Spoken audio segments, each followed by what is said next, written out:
We have insight from a foreign affairs expert out of Edinburgh University, Dr. Gerry Gendlin. He is there with Mike right now. Mike? All right, Eva, thanks. So, Doctor, first of all, when we talked earlier today, you said you're a little bit optimistic. Why? A tiny bit optimistic, not necessarily on Ukraine's future, but that the war might come to an end.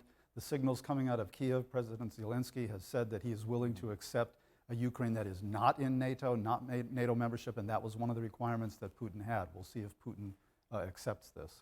Also, big news today, President Biden traveling to Brussels on March 24th for the NATO summit. What do you expect during that week? Yeah, I expect statements of solidarity, statements of support for Ukraine. I don't expect them to get NATO involved, no-fly zone, that kind of thing.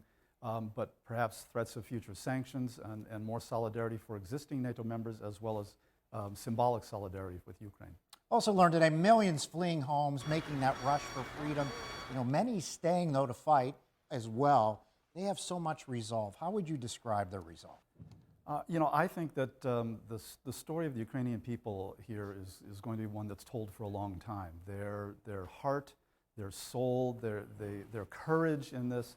Obviously, if you have a family and other people, a lot of people fled, and that's understandable. Nobody wants to get killed. The people who remain behind in the armed forces of Ukraine have been fighting tooth and nail to keep the Russians out, and particularly out of the big cities. And Russia has not been able to get a hold of the major cities. And that, I think, is a testament to the will of the Ukrainian people. Final question. There's also concerns about long-term places for people to stay. How big of a concern is that in your mind? Long-term, it can be very difficult. We're talking about 3 million people who have left Ukraine. And you know, countries struggle to take in refugees. They're going to hold them in Poland and other places as long as they can. Eventually the war will end, and eventually most of these people will go back home. They don't want to be refugees. They will hopefully take part in the rebuilding of Ukraine afterward. Dr. Gerry Gendlin, thanks for stopping by again. We'll be talking more in the days and weeks ahead. Eva, back to you. All right, thanks so much to both of you.